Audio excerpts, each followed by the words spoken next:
प्रत्येक 3 वर्षांनी चंद्राच्या 354 दिवसांच्या वर्षात आणि सूर्याच्या 365 दिवसांच्या वर्षात म्हणजेच चंद्रवर्ष आणि सूर्यवर्ष यांच्यामध्ये समतोल राखण्यासाठी एक अधिक महिना येतो.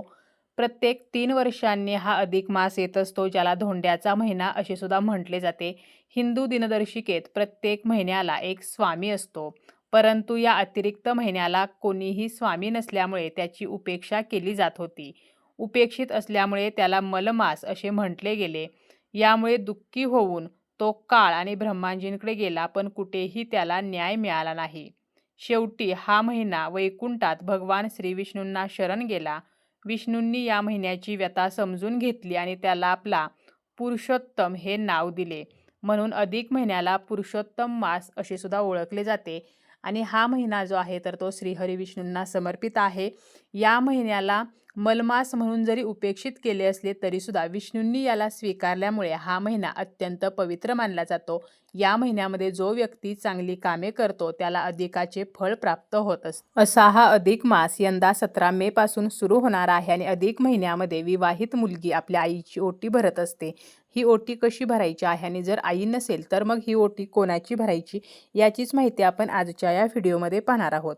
व्हिडिओला सुरुवात करण्याअगोदर तुम्ही जर चॅनलवरती नवीन असाल आणि पहिल्यांदाच माझे व्हिडिओ पाहत असाल तर चॅनलला सबस्क्राईब करा. व्हिडिओ माहितीपूर्ण वाटला तर व्हिडिओला लाईक करा. ओटी भरणे हा सौभाग्यवतीचा आदर सत्कार असतो. ओटी भरणे हा आपल्या भारतीय संस्कृतीतील एक महत्त्वाचा संस्कार मानलेला आहे. अधिक मासामध्ये खास करून प्रत्येक विवाहित मुलगी आपल्या आईची ओटी भरत असते. प्रत्येक आई ही आपल्या मुलीसाठी खूप कष्ट करत असते, तिला वाढवत असते, तिचं पालनपोषण करत असते, तिला संसाराला लावते, संसाराच्या 4 कान गोष्टी शिकवते, नाती जपायला शिकवते आणि म्हणूनच आपल्या आईला धन्यवाद देण्यासाठी ही ओटी भरली जाते. ज्या आईच्या गर्भातून आपला जन्म झालेला आहे तर त्या आईप्रती कृतज्ञता व्यक्त करण्यासाठी अधिक महिन्यामध्ये ही ओटी भरण्याची पद्धत आहे. अधिक महिन्याबरोबरच इतर वेळेला सुद्धा आपण आईची ओटी भरू शकतो, परंतु काही भागांमध्ये मात्र अशी प्रथा आहे की फक्त अधिक महिन्यामध्येच ओटी भरली जाते. तर बऱ्याच वेळेला जेव्हा आई जी आहे तर ती मुलीच्या सासरी जाते तेव्हा जर अधिक महिना नसेल तरी सुद्धा आपण आईची ओटी भरू शकतो. परंतु प्रत्येक भागानुसार थोड्याफार काही पद्धती ज्या आहेत तर त्या वेगवेगळ्या असू शकतात. त्यामुळे काही भागामध्ये मात्र 3 वर्षातून एकदाच अधिक महिन्यामध्ये आईची ओटी जी आहे तर ती भरली जाते. अधिक महिन्यामध्ये लेक जावयाला धोंडे जेवणासाठी बोलावले जाते. आपण जेव्हा माहेरी धोंडे जेवणासाठी जातो तर त्यावेळेला सुद्धा आपण आईची ओटी भरू शकतो.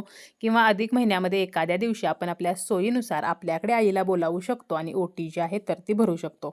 आता ओटीसाठी काय काय लागणार आहे तर आपण साडीने ओटी भरू शकतो. साडी घेणे शक्य नसेल तर अगदी खणा नारळाने ओटी भरू शकतो.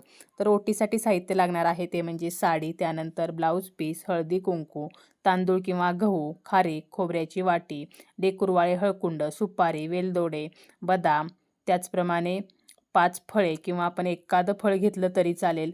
त्याचप्रमाणे आपण गजरा घेऊ शकतो म्हणजे वेणी, फुलांचा छान असा गजरा घेतला तरी चालेल. तसेच या ओटीमध्ये पैसे सुद्धा ठेवायचे आहेत. 11 रुपये किंवा अगदी आपण 501, 101 तर असे पैसे सुद्धा ठेवू शकतो.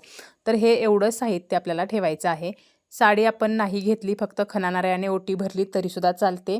आणि आपल्याला ही ओटी जी आहे तर ती भरायची आहे. ज्या आईमुळे आपल्याला जन्म मिळाला तर तिला धन्यवाद म्हणून ही ओटी जी आहे तर ती भरली जाते. त्याचप्रमाणे स्त्रीच्या मातृत्वाचा आपल्या संस्कृतीने केलेला गौरव म्हणजे ओटी भरणे. आता ही ओटी भरत असताना या ओटीमध्ये आपल्याला तांबूल जे आहे तर ते मात्र ठेवायचं नाही. जेव्हा आपण देवीची ओटी भरतो तर त्यावेळेला आपण ओटीमध्ये तांबूल सुद्धा ठेवतो, परंतु कोणत्याही महिलेची ओटी भरताना मात्र तांबूल जे आहेत तर ते ठेवायचं नाही. आता जर आपल्याला वडील नसतील, आई विधवा असेल तर मग काय करायचं तर अशा वेळेला आपल्याला ओटी जी आहे तर ती भरायची नाही. कारण ज्या विधवा आहेत तर त्या स्वतःहून सुद्धा ओटी भरून घेत नाहीत. जरी आपण विधवांना हळदी कुंकवाचा मान देत असलो किंवा हळदी कुंकू हे आपण त्यांना जरी देत असलो तरी सुद्धा ओटी जी आहे तर ती फक्त सुवासिनी स्त्रीची भरली जाते असे म्हटले जाते. त्यामुळे मग काय करायचं आहे, जर आपल्याला वडील नसतील तर अशा वेळेला आपण आईला साडी घेऊ शकतो. त्याचप्रमाणे एखादी चांदीची वस्तू किंवा एखादी इतर भेटवस्तू जी आहे तर ती आपण आईला देऊ शकतो. साडी देऊ शकतो, पैसे देऊ शकतो. फक्त ओटी जी आपण भरत असतो तर ती मात्र आपल्याला विधवा आईची भरायची नाही. त्याचप्रमाणे जर आपल्याला आई नसेल तर मग काय करायचं आहे तर आपल्याला जर काकू असेल किंवा मावशी असेल, मोठी एखादी बहीण असेल, म्हणजे आपल्या माहेरी जी कोणी मोठी स्त्री व्यक्ती आहे, जी सौभाग्यवती आहे, तर तिचीसुद्धा आपण ओटी जी आहे तर ती भरू शकतो. आणि आपल्याला काहीच शक्य झालं नाही, अगदी आपल्याला जर आई नसेल आणि इतरसुद्धा कोणाची ओटी भरणे शक्य झालं नाही, तर आपण लक्ष्मी मंदिरामध्ये जाऊन लक्ष्मी देवीची ओटी जी आहे तर ती अधिक महिन्यातील कोणत्याही दिवशी भरायची आहे. यामुळे सुद्धा माता लक्ष्मीची कृपा आपल्याला प्राप्त होत असते.